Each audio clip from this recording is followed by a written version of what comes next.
Hello，大家好，我是德叔。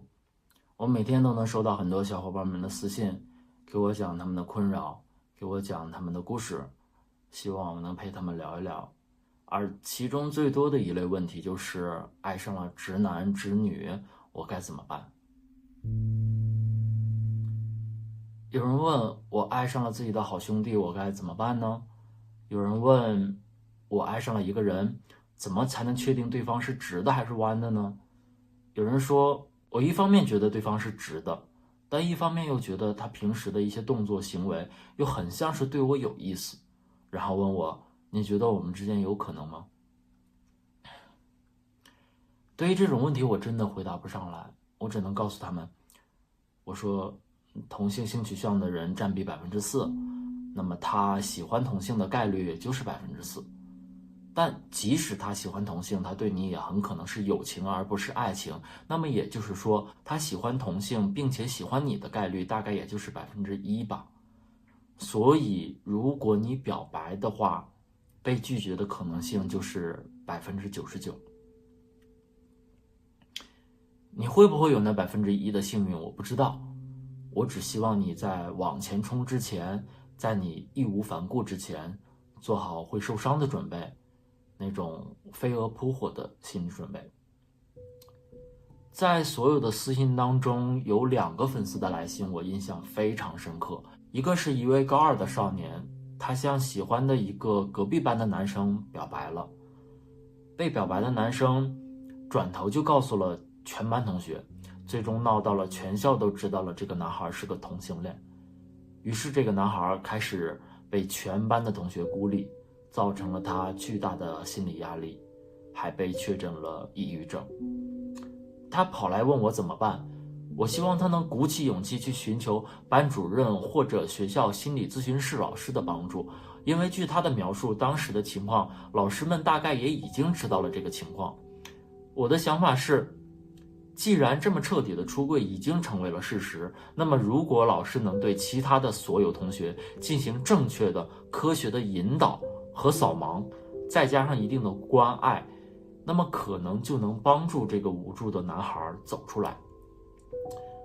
结果，这个男孩真的鼓起勇气去找了班主任，而班主任给他的回复却是：既然你是同性恋，就不要对其他的同学有想法，更不要动手动脚，要保持一定的界限。我一度有很大的冲动想去网上搜索他的老师的电话，然后想亲自跟他聊一下，因为我已经有了足够的线索，想搜是能搜到的。但是男孩强烈反对，我也就没有那么去做，因为一方面我必须要尊重他的意见，一方面我也隐隐的担心事情往不可控的方向发展，我也没有能力承担任何责任。他最后的私信里面告诉我说，他的爸爸妈妈已经准备带他去看病了。我没有回复，我觉得自己特别无助，特别无力，特别无能，我不知道该怎么帮他。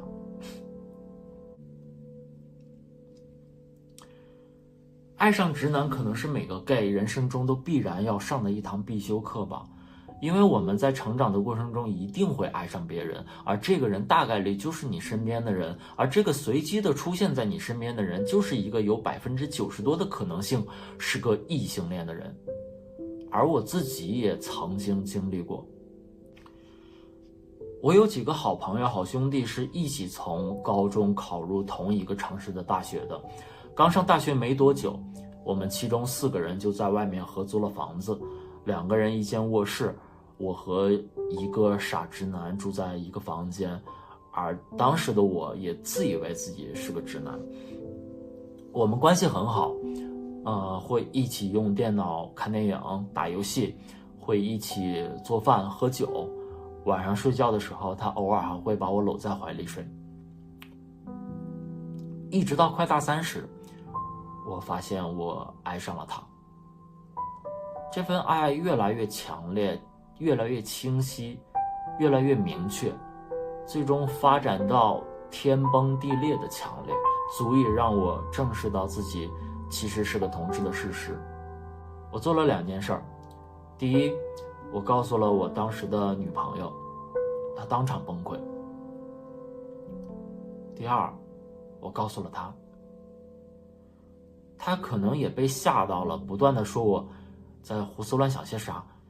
但是从第二天起，他就再也没有回来过我们合租的房子里了。那阵子的我就像丢了魂儿一样啊，每天浑浑噩噩的，每天也不去上课，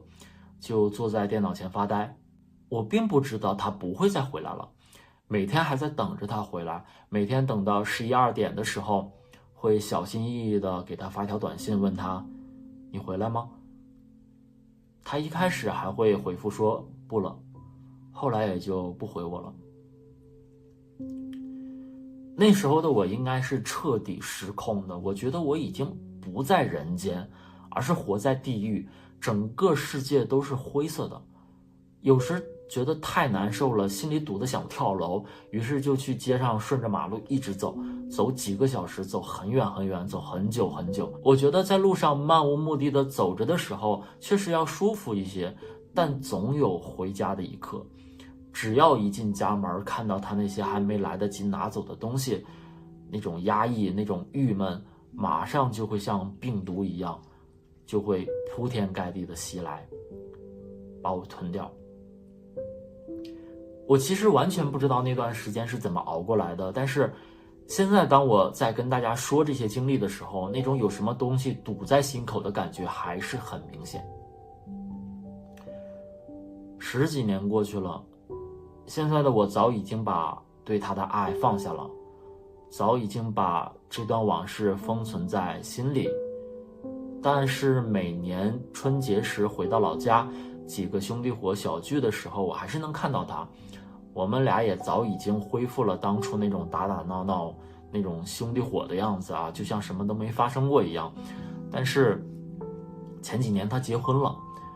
每次看见他那个又不漂亮，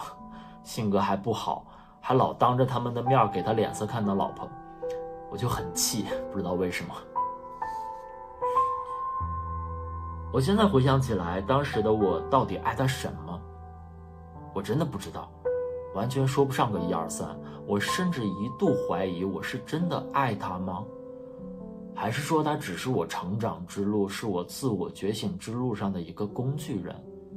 还是说我爱上他并不是因为他是他，而只是因为他刚好在那个时间点出现在了我的身边？这个问题可能谁也回答不了，不过也不重要了。所以现在如果你问我爱上直男到底该怎么办呢？我不知道，我真的不知道。而且这跟爱上一个不爱你的人还不一样，爱上一个不爱你的人，这是一个悲情中又透着点希望的故事，因为我们天然的会怀着希望，会希望对方不过是现在不爱你，他是有可能有一天会被你打动的，故事的结局是有可能 happy ending 的。我们在听这样的故事的时候，心里也会暗暗的一直放着期待，期待一扇门被缓缓的打开，期待山后的那个阳光越来越明亮，期待对方冰冷的心被你慢慢的融化。但是当一个 gay 爱上直男呢，前方只有漆黑一片，前方是悬崖，是黑洞，是万丈深渊，是世界末日，没有一丝希望。悲剧是注定的，就像是宿命，而你无法控制的拖着千疮百孔、鲜血直流的心往前闯，像扑向烈火的飞蛾。所以到底该怎么办呢？我不知道，我真的不知道。我从做视频的第一天起，我为自己要做的视频就定了一个方向，就是要对大家有帮助。我作为一个有了些年纪的你们的老大哥，我认为我们作为少数群体有一些共同会思考的问题，我已经想出来了一个结果，想出来了一个答案，所以是可以说出来给大家参考的，比如出柜，比如行婚，比如谈恋爱，比如生活方式等等等等。但这个问题我没有答案。当我回忆我在上大学时爱上直男的那段经历，和大家一样，惨不忍睹，苦不堪言，痛不欲生。当时我身边有一个30多岁的老大哥，他以过来人的身份劝我，他对我说，前方是悬崖，是黑洞，是万丈深渊，是世界末日，他请我脱离苦海，回头是岸。但我根本听不进去。所以你问我这个时候该怎么办呢？我不知道，我真的不知道。但是我忽然问了自己一个问题，当答案说出口的时候，我忽然发现我知道该怎么办了。我问自己的这个问题是，如果现在的我回到当初，我还会选择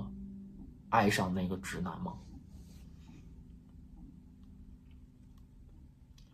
我的答案是会，因为那是一段我不能丢掉的经历。它凄凉，它悲惨，但很美，很纯粹。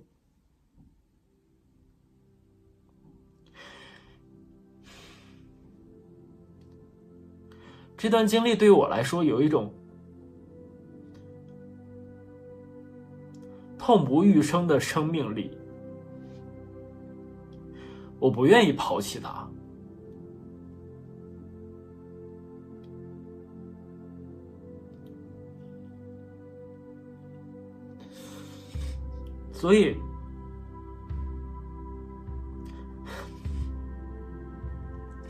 所以我给遇到这样的情况的，在苦海中挣扎的你们的建议是，想象你自己像我一样，已经变成了36岁。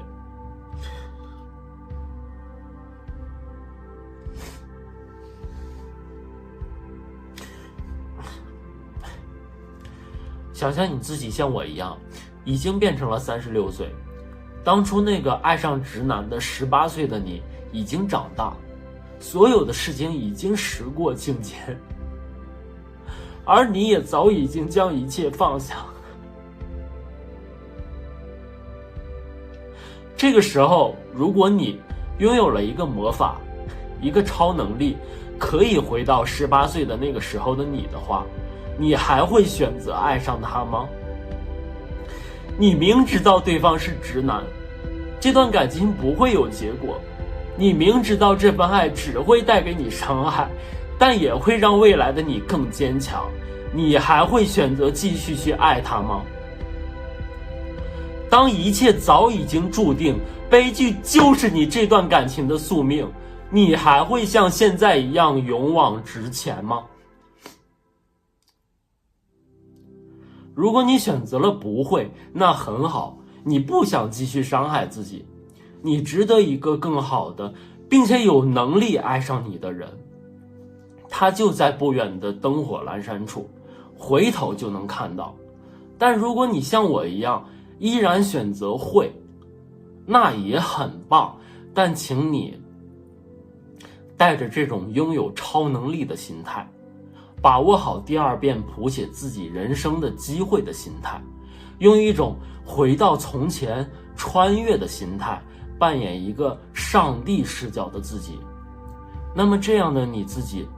会怎么去做呢？我想那至少是一个坚强的、淡然的，知道如何去面对结局，也知道如何把握现在的一个开挂的你。至少这样的你不会那么容易受伤吧。最后我还想对那些被 gay 喜欢上的直男说些话。爱并不是错，即使你不爱他。当你被一个女孩喜欢的时候，你会觉得这是种困扰吗？你不会。所以如果只因为被男生喜欢就觉得这是一种困扰，会觉得这很恶心的话，这种想法本身就是一种傲慢与偏见。请不要去伤害他，他不是妖怪，他只是一个脆弱的灵魂。请跟他说清楚吧，告诉他你是直男，所以只能跟他当成好朋友。谁会介意自己多一个无条件对自己好的好朋友呢？或者保持距离也好，但真的请不要伤害他。好了，这就是本期视频的全部内容，我是德叔，